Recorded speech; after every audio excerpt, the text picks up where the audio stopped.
기도하겠습니다. 아버지 하나님, 5월의 첫 새벽 기도입니다. 이 5월은 가정의 달, 우리 가정을 축복하시는 주님을 찬양합니다. 가정마다 하나님 아버지의 임재가 있게 도와주시고, 아버지 가정마다 주 예수로 말미암아 성경적인 부모와 자식 간의 관계, 그리고 부부 관계, 성경적인 형제 자매 관계가 정립되어지고 따뜻하게 세워지는 이 시간이 될 수 있도록 은혜 베풀어 주옵소서. 오늘도 말씀을 통하여 우리 가정을 다시 한번 다스림 받기를 소망합니다. 말씀으로 다스려 주시고 그 말씀 붙들고 적용하다가 말씀의 능력과 생명을 체험하도록 아버지 은혜 베풀어 주옵소서. 예수님 이름으로 감사하며 기도하옵나이다. 아멘. 오늘은 하나님 말씀 사도행전 14장 6절로 10절 말씀입니다. 그들이 알고 도망하여 루가오니아의 두 성 루스드라와 더베와 그 근방으로 가서 거기서 복음을 전하니라. 루스드라에 발을 쓰지 못하는 한 사람이 앉아 있는데 나면서 걷지 못하게 되어 걸어 본 적이 없는 자라. 바울이 말하는 것을 듣거늘 바울이 주목하여 구원받을 만한 믿음이 그에게 있는 것을 보고 큰 소리로 이르되 내 발로 바로 일어서라 하니 그 사람이 일어나 걷는지라. 아멘. 바울이 비시디아 안디옥과 이고니온에서 설교할 때 나타나는 현상은 사도행전 전체에 동일하게 계속 반복되는 현상이라고 말씀을 드렸습니다. 그것은 같은 말씀을 같은 장소에서 들었는데 어떤 사람에게는 긍정이 되고 수용이 되고 기쁨이 되고 그래서 기쁨으로 예수님을 영접하게 되지만 어떤 사람들에게는 괜히 거절감이 생기고 분노가 일어나고 반대하고 그것으로 끝나는 것이 아니라 복음 전하는 자를 박해하게 됩니다. 이런 현상은 사도행전만의 이야기가 아니라고 말씀을 드렸습니다. 2000년이 지난 지금 복음이 전해지는 모든 현장마다 시대와 종족과 국가를 초월하여 똑같은 현상이 나타나는 것입니다. 그래서 우리는 이것을 영적인 문제라고 진단하는 것입니다. 오늘 제가 여러분과 함께 주목하고자 하는 것은 복음이 전해지는 현장에서 하나님의 살아계심을 체험하는 사람들의 이야기입니다. 바울과 바나바는 이고니온에서 복음을 전할 때에 유대인들이 백성들의 마음을 선동하고 충동질해서 악감을 품게 하고 결국 두 사람을 모욕하여 돌로 치려고 했습니다. 그래서 할 수 없이 이고니온에서 약 45km 떨어진 루스드라라고 하는 도시로 가서 복음을 전하게 됩니다. 이 루스드라에서도 바울은 어김없이 하나님 말씀을 전하게 되었습니다. 루스드라에서는 회당이 아닌 사람들이 모여있는 야외의 한 지역에서 하나님 말씀을 전한 것 같았습니다. 그런데 말씀을 전하는 바울의 눈에 유독 어떤 한 사람이 말씀에 집중하는 것이 보였습니다. 그 사람은 선천성 하반신 마비자였습니다. 그때 성령께서 바울에게 그 사람 심령 안에 구원을 받을 만한 믿음이 있다는 것을 보게 하셨습니다. 그래서 바울은 큰 소리로 내 발로 바로 일어서라고 외치자 그 사람이 벌떡 일어나 걷게 된 것입니다. 오늘 루스드라에서 일어난 기적이 우리에게 증언해 주는 것이 있습니다. 하나님의 살아계심을 체험하는 사람들에게는 그와 같은 은혜를 체험하게 되는 분명한 이유가 있다는 것입니다. 루스드라에서 하반신이 마비된 이 사람이 하나님의 살아계심을 체험하게 된 결정적인 동기는 다름 아닌 하나님 말씀에 주목하고 말씀에 집중할 때 일어난 것이었습니다. 사랑하는 여러분, 성경에 말씀하는 구원에는 두 가지가 있습니다. 첫째는 죄와 사망으로부터 본질적 구원입니다. 이것을 우리는 보통 구원받았다, 거듭났다, 중생했다라고 말합니다. 이것은 모든 인간의 본질적 문제인 인간의 죄로 말미암은 하나님의 심판으로부터 구원받는 본질적 구원입니다. 이 구원은 예수님께서 십자가에서 흘리신 피가 나의 죄를 대신한 대속의 피라고 믿는 믿음으로 구원받습니다. 그리고 둘째는 생활 구원입니다. 이것은 살아계신 하나님을 믿는 믿음으로 우리 환경의 문제, 육신의 문제를 해결받는 것입니다. 아이를 갖지 못한 한나가 하나님의 은혜로 아이를 잉태하게 됩니다. 혈루증 앓던 여인은 믿음으로 예수님의 옷자락을 붙잡았다가 혈루증을 치료받았습니다.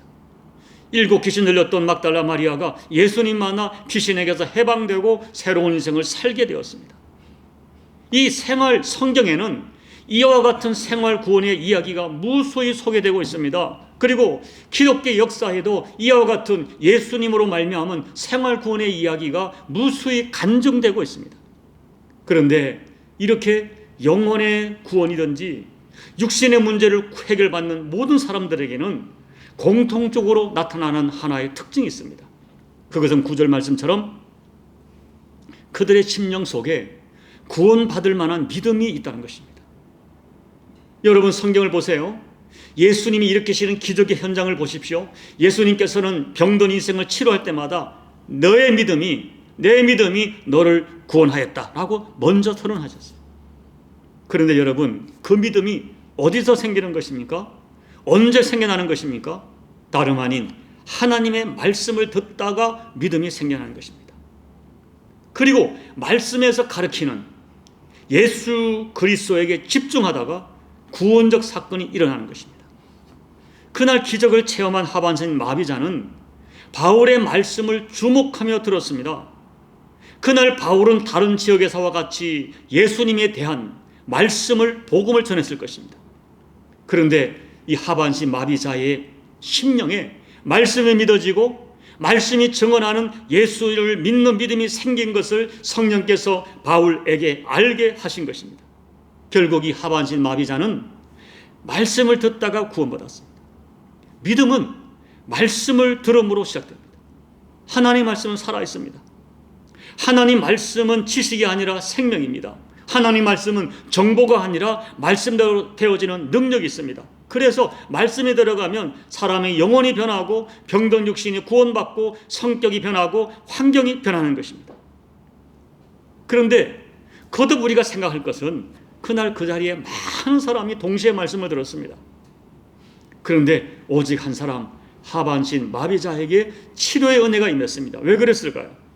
이 사람은 말씀을 대하는 자세가 달랐습니다. 바울의 눈에 금방 들어오도록 그 말씀을 대하는 자세가 남달랐습니다.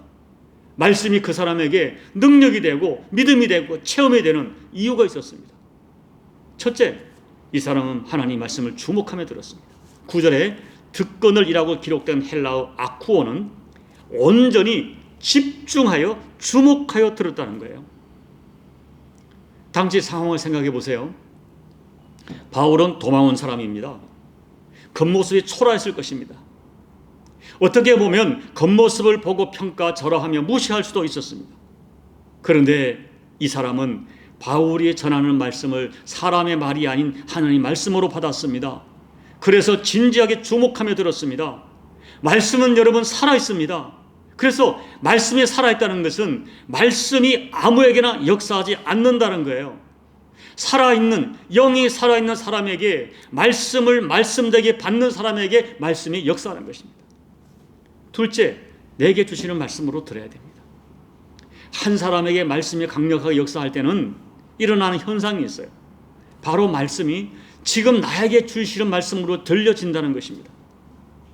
솔직히 여러분, 우리가 설교를 듣고 말씀을 읽을 때 이 성경이 하나님의 말씀이라고 우리는 믿습니다. 그러나 대부분의 경우는 지나간 역사 속에서 이스라엘 백성에게 하신 말씀이요, 이스라엘 백성을 통하여, 역사를 통하여 나에게 간접적으로 교훈한다고 생각합니다. 그런데 신명기 5장에서 모세께서 가나안 입성을 앞둔 이스라엘 백성에게 강조하는 것이 있어요. 그때가 시기적으로 보면 처음 말씀을 시내산에서 받을 때보다 40년이 지난 시기입니다. 그리고 그때 말씀을 받았던 조상들은 모세와 여호수아와 갈렙을 제외하고는 다 죽었습니다. 그 말씀은 이미 40년 전에 그들의 조상이 받았던 말씀이었습니다. 그런데 그날 40년 후 가나안 입성을 앞둔 그 모압 땅에서 이 모세는 이 언약이 옛날 40년 전 우리 조상에게 주신 말씀이 아니라 바로 오늘 여기 있는 너희들에게, 살아있는 너희들과 세운 언약인 것을 강조하고 재해석합니다. 신명기 5장 3절 말씀을 읽어드립니다. 이 언약은 여호와께서 우리 조상들과 세운 것이 아니요 오늘 여기에 살아있는 우리 곧 우리와 세운 것이라. 모세가 강조하는 것은 첫째, 하나님 말씀의 시제가 오늘입니다. 오늘. 모세는 언약의 시점을 과거 40년 전이 아니라 오늘 지금 여기라고 강조합니다. 둘째로 말씀을 받은 대상이 오늘 여기 살아있는 우리들입니다. 이 언약은 40년 전 조상과 세운 지나간 역사 얘기가 아니라 오늘 여기 살아있는 너희들에게 지금 직접 말씀하는 것이라고 모세는 강조하여 설교합니다. 사랑하는 여러분, 모세가 강조한 영적 관점은 오늘 우리에게 그대로 적용됩니다. 성경은 수천 년 전 이스라엘 역사가 아닙니다. 바로 오늘 여기에 직접 나에게 하나님이 하시는 음성으로 들려져야 됩니다. 이것이 실제화 될 때 하나님의 말씀은 내 심령 속에 살아서 역사하게 되는 것입니다. 세 번째, 말씀에 구체적으로 순종할 때 구원의 역사가 일어나는 것입니다. 바울이 일어나라고 하는 말은 이 하반신 마비자에게는 이성으로 순종할 수 없는 말씀이었습니다. 지금까지 평생 한 번도 걸어보지 못했습니다. 당시 의학으로 치료될 수 없는 사람이었습니다.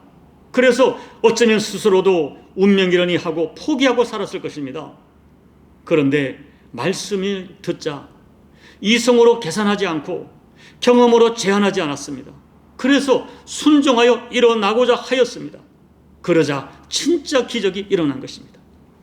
말씀은 살아있는 능력이지만 오직 믿고 순종하는 사람에게 역사하는 능력인 것입니다.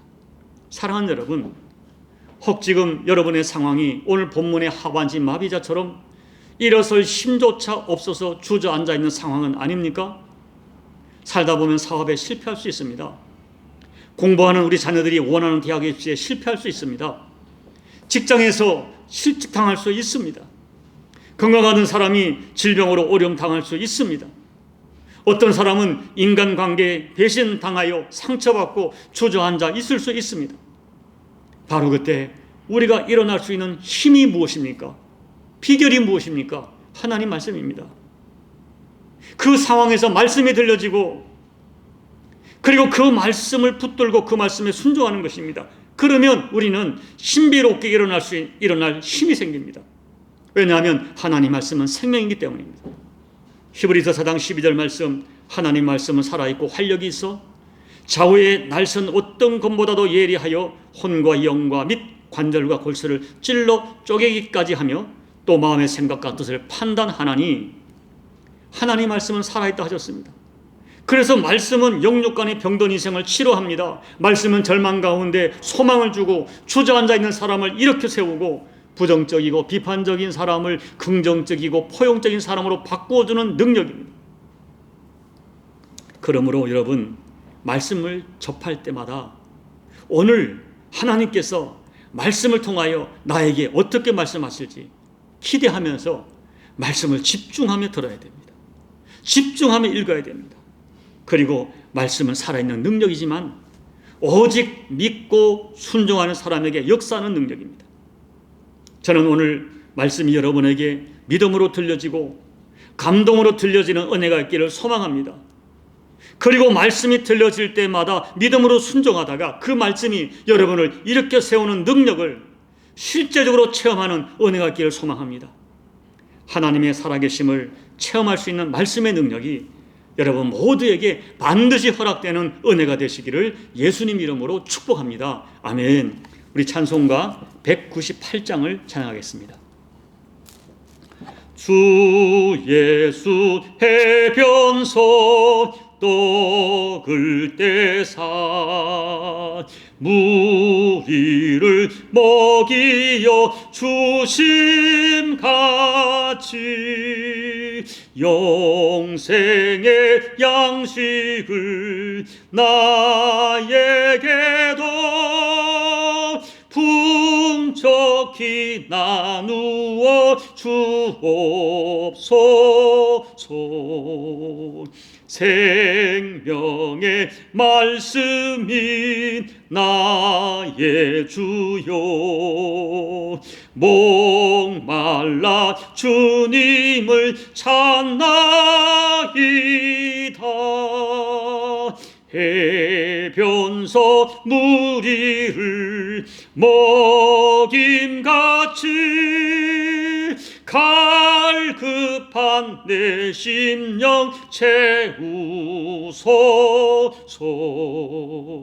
내 주여 진리의 말씀으로 사슬에 얽매인 날 푸시사 내 맘의 평화를 누리도록 영원한 생명을 주옵소서. 성령을 내 맘에 보내셔서 내 어두운 영의 눈 밝히시사 말씀에 감추인 참 진리를 깨달아 알도록 하옵소서. 아멘. 하나님 아버지, 이 하반신 마비자가 말씀을 주목하여 듣다가 그 심령에 구원받을 만한 믿음이 생겼고 그 믿음으로 육신도 치료받고 영혼도 구원받은 놀라운 은혜를 받았습니다. 하나님 아버지, 하나님의 살아계심을 체험하는 믿음은 우연히 주어지는 것이 아니라 내 마음에 그 은혜를 체험할 만한 믿음이 생길 때에 주어지는 은총인 것을 배웠습니다. 하나님 말씀은 살아있기에 살아있는 믿음을 가진 사람에게 역사하는 능력인 것을 우리가 말씀을 통하여 확인하면서 아버지 하나님, 우리에게도 이 은혜를 주십시오. 말씀이 너무나 소중하고 말씀이 너무나 기대되고 말씀의 능력을 너무나 체험하고 싶고 그런 마음으로 말씀을 사모하다가 말씀에 담긴 하나님의 약속과 하나님의 생명과 능력을 구체적으로 체험하는 우리 모두가 될 수 있도록 하나님 말씀으로 저희를 축복하여 주시옵소서. 예수님 이름으로 감사하며 기도하옵나이다. 아멘. 사랑하는 여러분, 하나님 말씀은 살아있습니다. 능력과 생명입니다. 하나님은 우리를 향한 모든 구원의 도를 말씀에 담아 놓으셨습니다. 그래 말씀을 깨닫기를 소망하십시오. 말씀에 나에게 은혜 주시기를 기대하십시오. 그리고 말씀이 내게 체험이 되기를 사모하며 말씀을 주목하시고 말씀을 들으십시오. 말씀이 살아 역사하는 은혜가 여러분이 있기를 소망하며 기도해 주시고요. 또 특별히 우리 자녀 세대에 5월은 가정의 달인데요, 이 말씀이 우리 자녀에게도 역사하고 말씀이 구태에 의연한 과거의 역사가 아니라 우리 자녀에게 지금 역사하는 말씀이 될 수 있도록 여러분 간절히 중보하며 기도해 주십시오. 우리 자녀들이 말씀을 들어야 됩니다. 여러분 이 일을 위하여 사모하며 간절하게 주 앞에 구해 가십시오. 나라와 민족과 열방을 위해 기도해 주시고 여러분 각자 개인 기도로 예배를 마무리해 주시기 바랍니다. 아버지 하나님, 가정의 달 5월 달에 이 말씀을 주심을 감사합니다. 말씀 우리를 살리는 능력임을 믿습니다. 말씀이 우리의 영혼만 구원할 뿐 아니라 우리 상황과 환경과 육의 문제까지 구원하는 능력임을 믿습니다. 아버지 하나님, 먼저 말씀이 내게 정말 은혜롭게 들려지게 도와주시고 말씀이 너무 소중하다는 믿음이 생기게 도와주시고 그 말씀을 주목하고 말씀을 기대하고 말씀을 사모하다가 말씀에 담긴 능력이 말씀에 담겨있는 구원하는 믿음이 우리 가운데도 생겨질 수 있도록 도와주시고 아버지, 말씀이 들려질 때 그 말씀에 순종하다가 말씀의 능력을 체험하는 우리 모든 교우들이 되게 도와주십시오. 특별히 아버지 하나님, 내 사랑하는 가족을 위해 기도합니다. 내 남편이 말씀에 사모함이 있게 도와주시고 내 아내가 내 자녀들이 말씀에 대하여 영이 열리도록 아버지 도와주십시오. 말씀이 깨달아지고 말씀이 은혜로 들려지고 말씀이 감격으로 그들의 역사하도록 아버지 은혜 베풀어 주십시오. 하나님이 은혜 주세요. 말씀을 사모하는 영성이 저들에게 생겨날 줄 믿사오니 말씀 안에 저들을 살리는 능력을 믿사오니 아버지 이 오늘 이 아버지 하나님이여 루스드라의 이 병자처럼 말씀을 주목하여 듣는 그 은혜가 우리 모든 가족들에게 허락되는 은혜가 될 수 있도록 아버지 도와주십시오. 우리 남은 십자가 교회 말씀이 말씀되게 선포되어지게 도와주시고 우리 모든 교우들이 말씀을 참 사모함으로 받다가 우리 모든 교우들이 동일하게 말씀의 능력을 체험하도록 아버지 은혜 베풀어 주옵소서. 주옵소서. 오늘 고통하는 말씀이 이 역사 온 인류의 현장마다 전쟁이 일어나는 현장, 전염병의 현장, 또 여러 가지 인간관계로 갈등하는 모든 현장마다 그들을 치유하는 것은 하나님 말씀이오니 아버지 어떤 경로든 말씀이 들려지게 도와주시고 그들에게 말씀이 다가갈 수 있도록 은혜를 베풀어 주셔서 말씀을 통하여 아버지 온 인류가 구원받고 모든 고통하는 현장마다 치료의 은혜가 임할 수 있도록 아버지 은혜 베풀어 주옵소서. 말씀을 증거하는 종에게 말씀의 능력을 먼저 주시고 제가 말씀을 사모하게 도와주시고 말씀을 밝히 깨달아 이 강단에서 성경적 말씀만이 아버지께서 원하시는 진리의 말씀만이 선포되는 강단이 될 수 있도록 아버지 종에게 말씀의 영이 열리고 말씀에 대한 아버지 영이 그 지혜가 열릴 수 있도록 아버지 도와주시옵소서. 아버지 도와주시옵소서. 아버지 말씀의 권능으로 종을 채워 주시옵소서.